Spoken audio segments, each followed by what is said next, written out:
मौत एक ऐसी हकीकत है जिससे हर इंसान को गुजरना है और हर शख्स को मौत का जायका चखना है।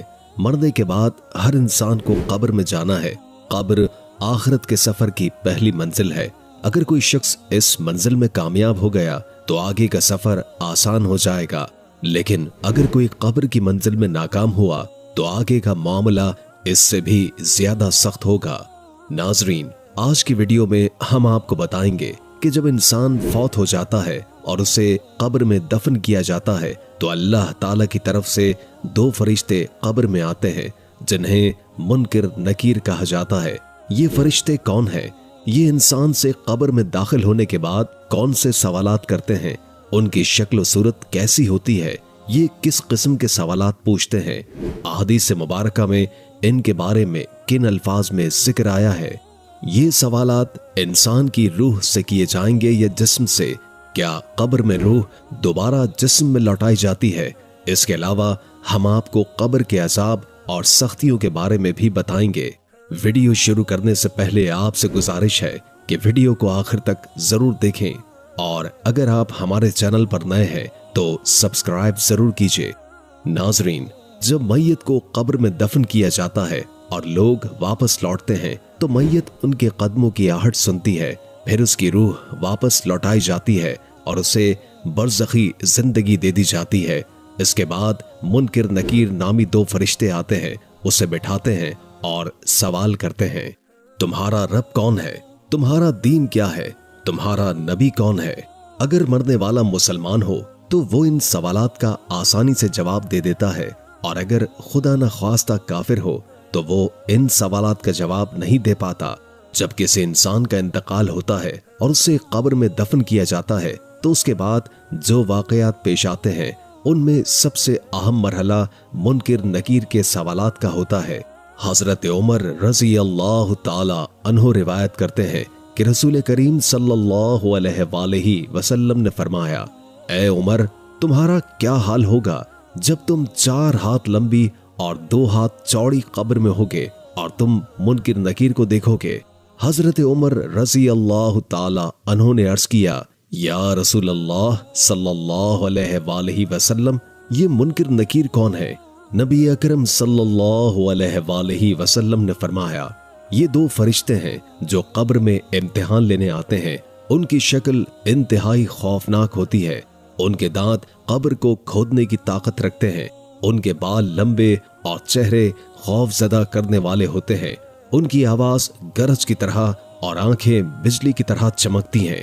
ये फरिश्ते मैयत के पास आकर सवाल करते हैं, तुम्हारा रब कौन है?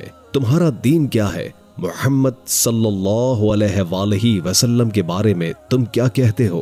अगर मरने वाला ईमानदार हो तो जवाब देता है, मेरा रब अल्लाह है, मेरा दीन इस्लाम है और मोहम्मद सल्लल्लाहु अलैहि वसल्लम अल्लाह के रसूल हैं।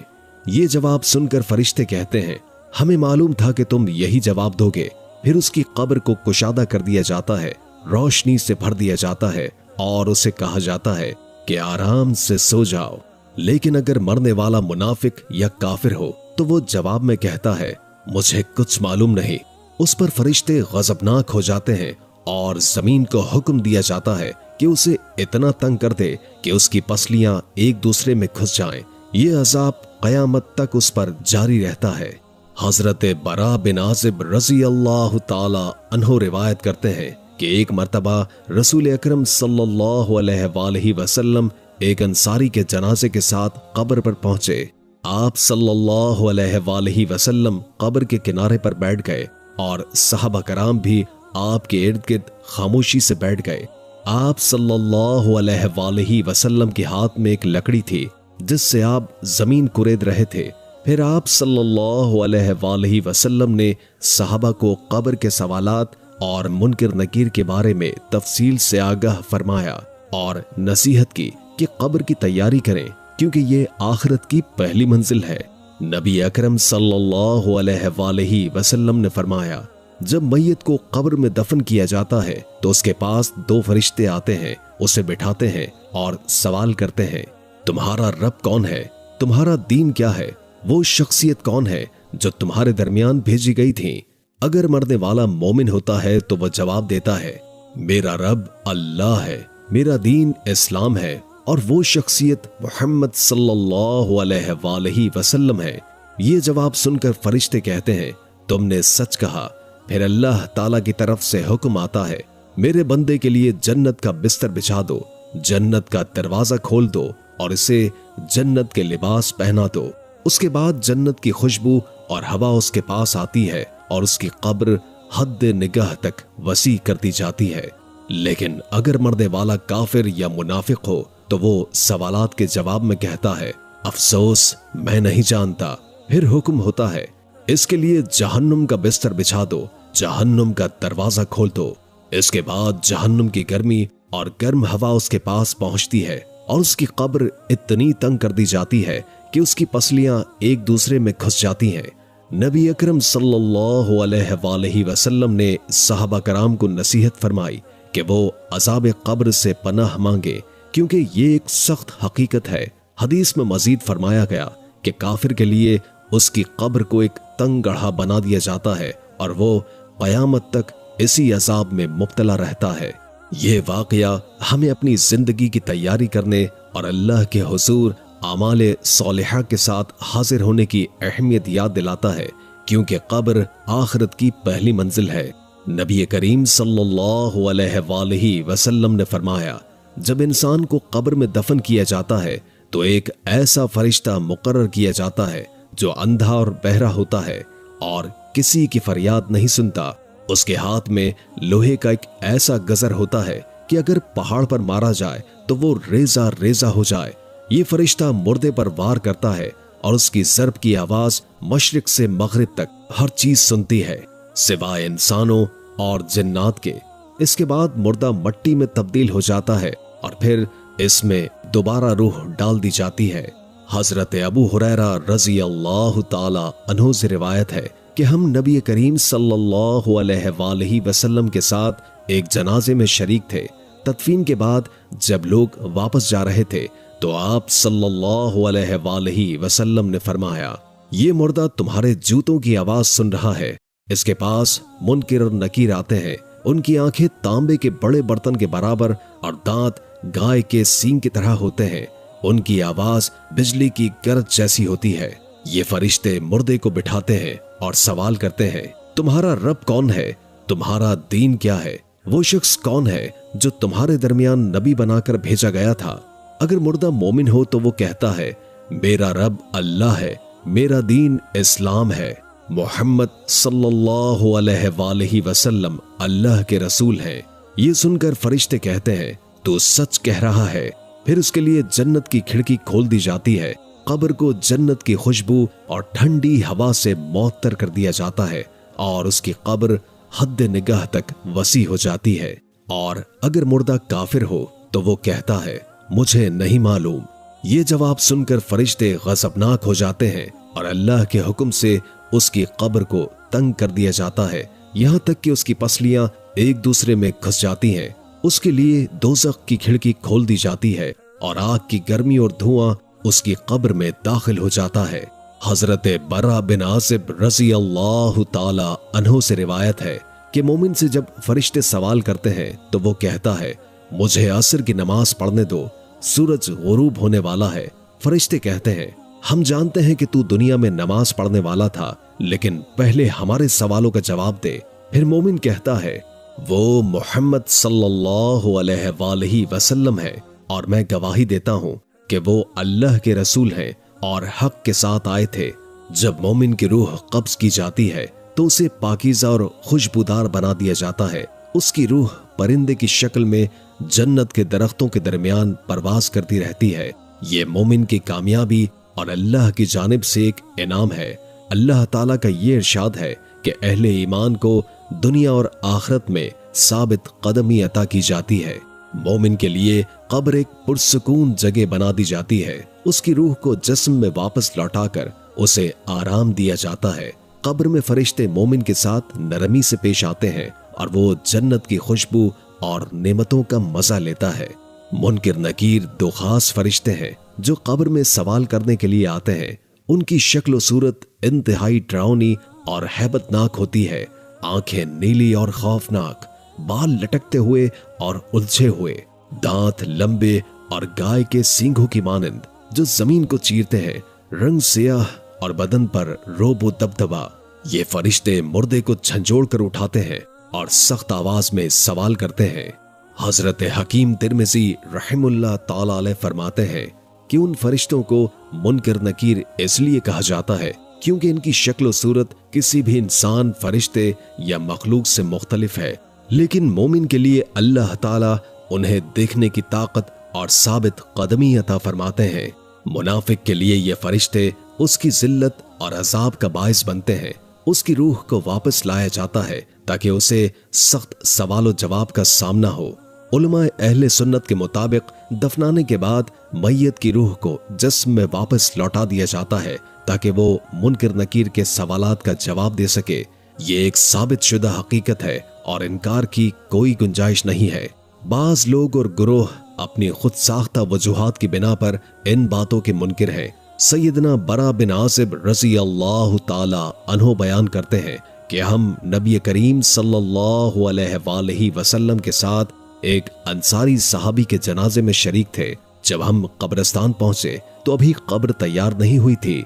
रसूल अल्लाह सल्लल्लाहु अलैहि वसल्लम तशरीफ फरमा हुए और हम आपके इर्द गिर्द ऐसे बैठ गए जैसे हमारे सरों पर परिंदे बैठे हों। आप सल्लल्लाहु अलैहि वसल्लम के हाथ में एक छड़ी थी जिससे जमीन कुरेद रहे थे। फिर आप सल्लल्लाहु अलैहि वसल्लम ने सरे मुबारक बुलंद करके 2 या 3 मर्तबा फरमाया, अल्लाह से कब्र के अजाब से पनाह मांगो।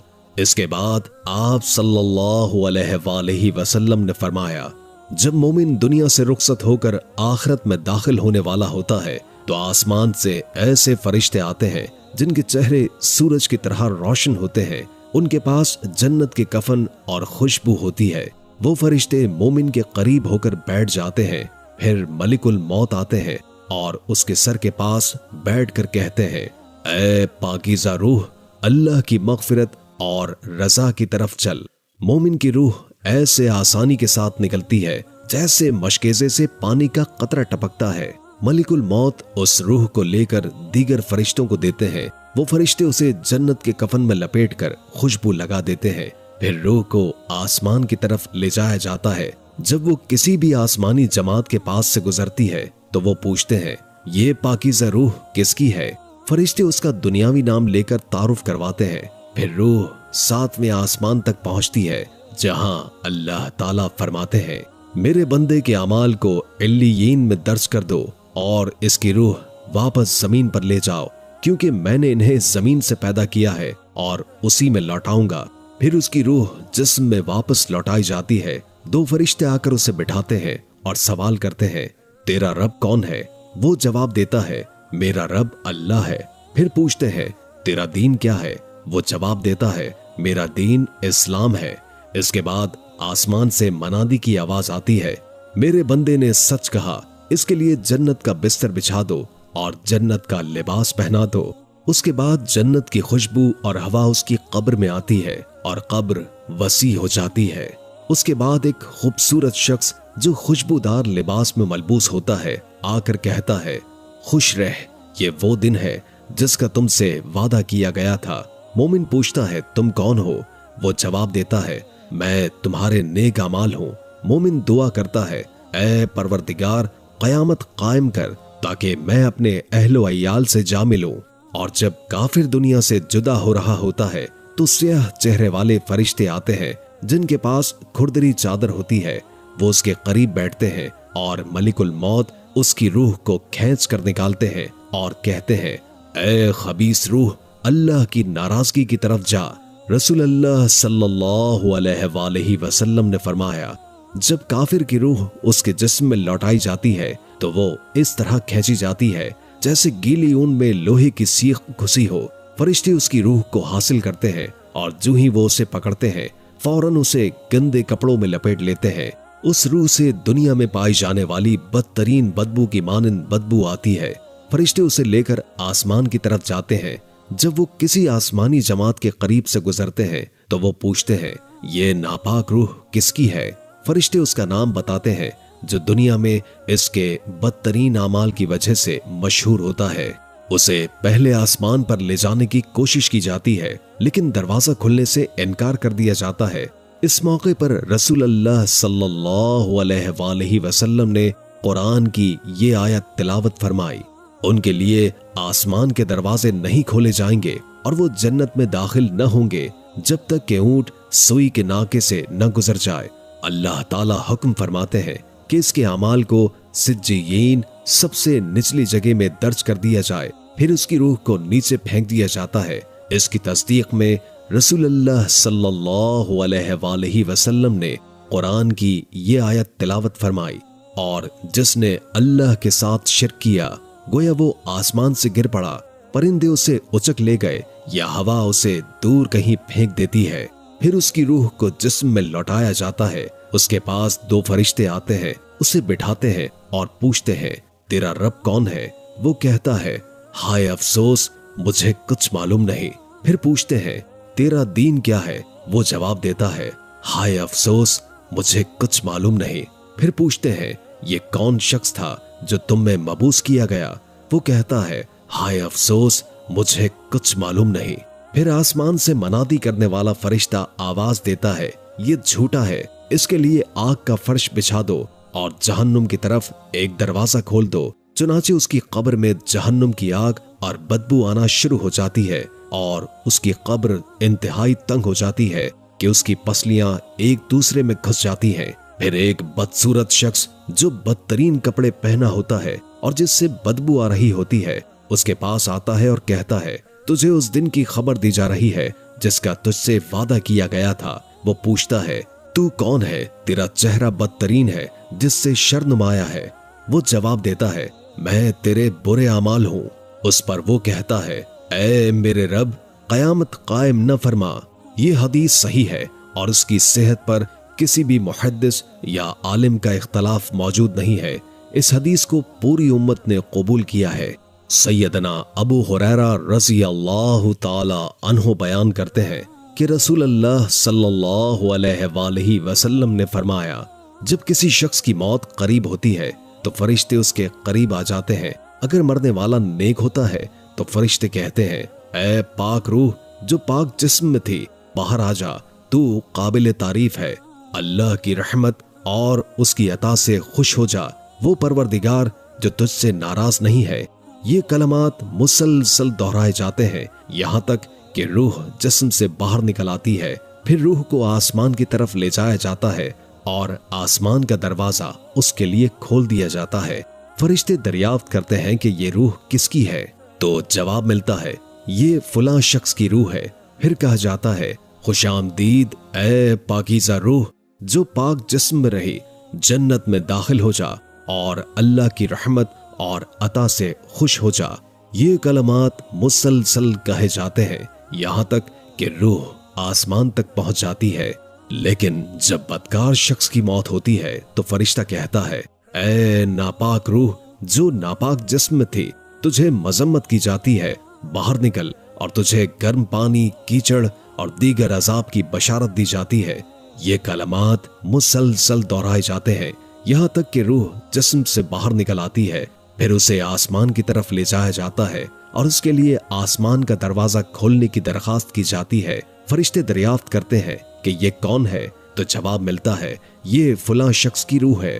फिर कहा जाता है, खुशामदीद न हो ऐ नापाक रूह जो नापाक जिस्म में थी, वापस चली जा, तुझ पर मजम्मत की जाती है और तुझ पर आसमान का दरवाजा नहीं खोला जाएगा।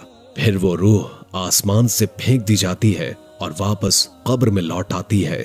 सैयदना जाबिर बिन अब्दुल्लाह रज़ी अल्लाह ताला अन्हु बयान करते हैं कि मैंने रसूलुल्लाह सल्लल्लाहु अलैहि वसल्लम को ये फरमाते हुए सुना, इब्ने आदम जिस मकसद के लिए पैदा किया गया है उससे गाफिल रहता है। जब अल्लाह ताला ने उसकी तख्लीक का इरादा फरमाया तो फरिश्ते को हुक्म दिया कि इसकी रोजी, आमद और रफ्त, उम्र और इसके अच्छे या बुरे होने को लिखो। फरिश्ता ये सब कुछ लिख कर चला जाता है। फिर अल्लाह ताला दूसरा फरिश्ता भेजता है ताकि वो इसकी हिफाजत करे जब तक कि वो बालिग न हो जाए। फिर दो फरिश्ते मुकर्रर किए जाते हैं जो इसके अच्छे और बुरे अमाल को लिखेंगे। फिर जब मौत का वक्त आता है तो ये दोनों फरिश्ते चले जाते हैं और मलिकुल मौत आकर रूह को कब्ज कर लेते हैं। जब दफन किया जाता है तो रूह को जिस्म में वापस डाला जाता है और कब्र में मुनकिर नकीर नाम के दो फरिश्ते आकर उसका इम्तिहान लेते हैं। जब कयामत का दिन आएगा तो नेको बद लिखने वाले फरिश्ते आएंगे और उसकी गर्दन में जो अमाल की किताब लटकी हुई होगी उसे खोलेंगे और एक फरिश्ता उसे आगे से खींचेगा जबकि दूसरा फरिश्ता पीछे से इसे घसीटेगा।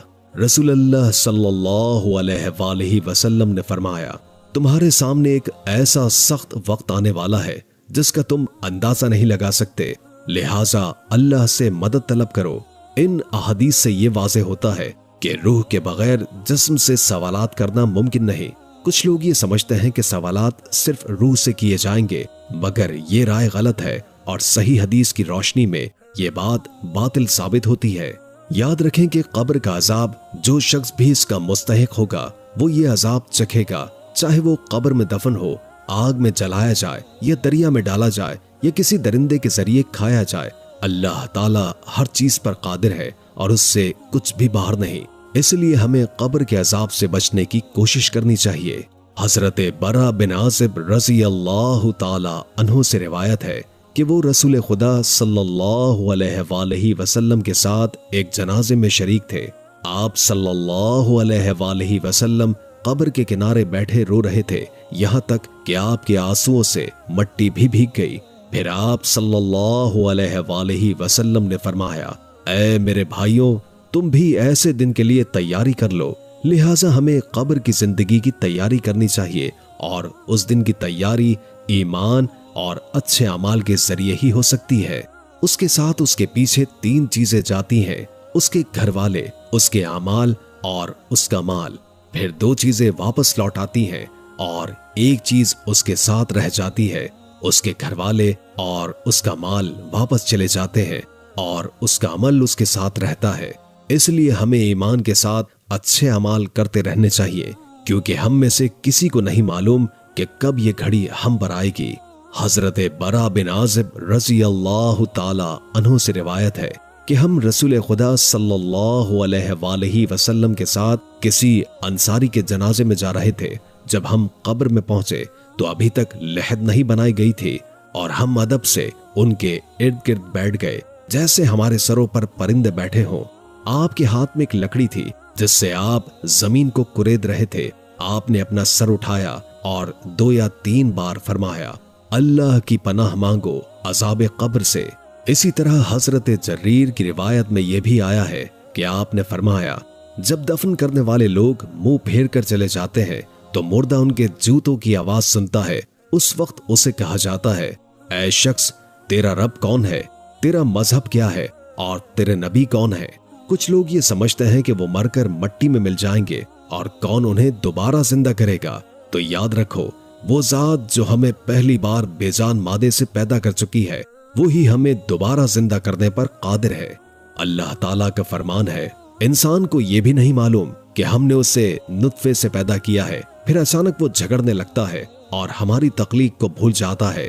वो कहता है, ये सड़ी हुई हड्डियां कौन जिंदा करेगा। आप कहिए कि इनको वो जिंदा करेगा जिसने उन्हें पहली बार पैदा किया था। कब्र से उठाए जाने के बाद तमाम लोग मैदान हश्र में जमा होंगे और अल्लाह के सामने हिसाब किताब के लिए पेश किए जाएंगे। मैदान हश्र में लोग नंगे पांव, नंगे बदन और बेशर्म हालत में जमा होंगे। हजरत आयशा सिद्दीक़ा रज़ी अल्लाह ताला अन्हुमा से रिवायत है कि मैंने रसूलुल्लाह सल्लल्लाहु अलैहि वसल्लम को फरमाते सुना, क़यामत के दिन लोग नंगे पांव और नंगे बदन जमा होंगे। मैंने पूछा, या रसूलल्लाह, मर्द और औरत एक दूसरे को देखेंगे? आपने फरमाया, ऐ आयशा, उस दिन का मामला एक दूसरे को देखने से कहीं ज्यादा सख्त होगा। मैदान हश्र की तरफ जाते वक्त लोगों के 3 गुरोह होंगे। एक गुरोह सवारों का होगा, दूसरा गुरोह प्यादा चलने वालों का होगा और तीसरा गुरोह वो लोग होंगे जो मुंह के बल घसीट कर जाएंगे। कुछ लोग ये भी समझेंगे कि क़यामत के दिन उनके कदम अपने रब की तरफ न बढ़ेंगे जब तक उनसे उनकी उम्र, जवानी, माल और इल्म के बारे में सवाल न हो। अल्लाह के रसूल सल्लल्लाहु अलैहि वसल्लम ने फरमाया, कि काफिर से कयामत के दिन पूछा जाएगा, अगर तुम्हें जमीन भर सोना मिल जाए तो क्या तुम अपनी जान बचाने के लिए इसे फिदिया दोगे? वो जवाब देगा हाँ, तो उसे कहा जाएगा, तुमसे तो इससे कहीं ज्यादा आसान चीज का मुतालबा किया गया था। हमें हिसाबो किताब के बाद आमाल की किताबों के बारे में सवाल किया जाएगा, जिन्हें हमारे हाथ में दिया जाएगा। वो दिन बहुत सख्त होगा। कुरान में फरमाया गया है, और किताबें सामने रखी जाएंगी, बस आप देखेंगे कि गुनाहगार उसकी तहरीर से खौफजदा होंगे और कहने लगेंगे, हाय हमारी बदबख्ती, ये कैसी किताब है जिसने छोटे से छोटा और बड़े से बड़ा कुछ भी छोड़ा नहीं। फिर हर शख्स को पुले सिरात से गुजरना होगा, जो कि एक तंग और तेज जगह होगी, जहां से गुजरना बहुत ही मुश्किल होगा। मोमिन पुले सिरात से तेज रफ्तारी से गुजर जाएंगे। कुछ लोग कामयाब होकर जन्नत में दाखिल होंगे और कुछ जहन्नुम में गिरकर अजाब पाएंगे।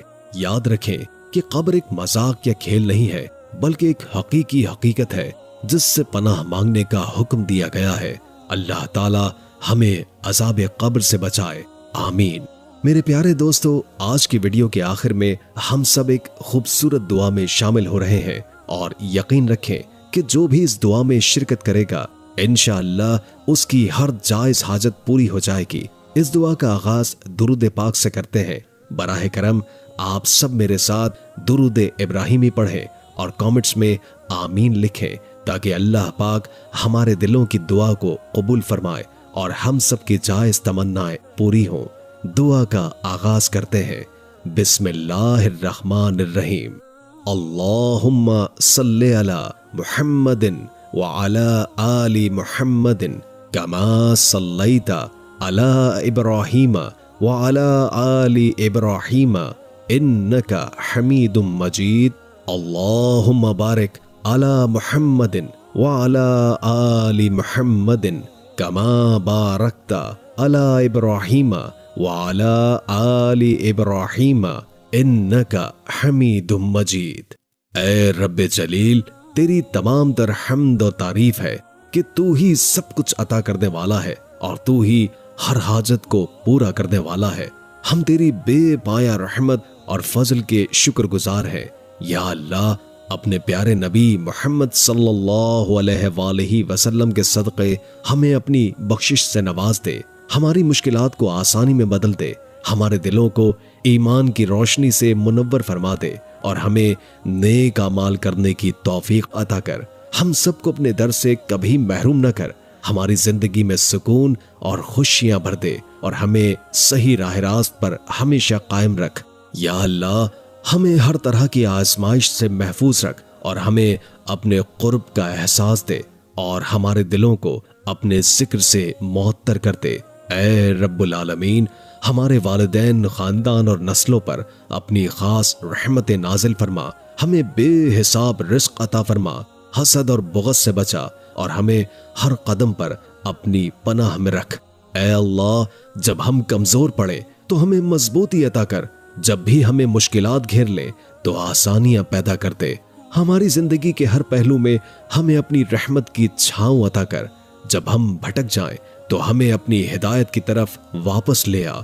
ऐ परवरदिगार, हमारी मायूसियों को उम्मीद में बदल दे, हमारे दिलों की दुआओं को कबूल फरमा और हमें हर लम्हे अपनी हिफाजत में रख।